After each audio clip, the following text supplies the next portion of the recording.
同学们，早安.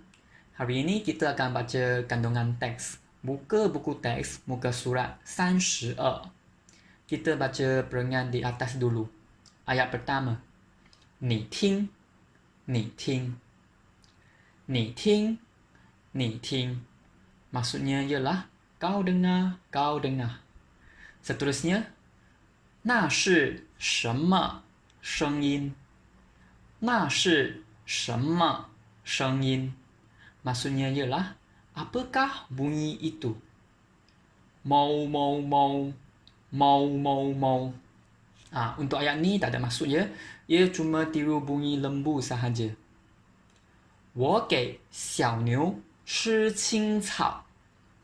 我给小牛吃青草. Niu ialah lembu. 青草 ialah rumput.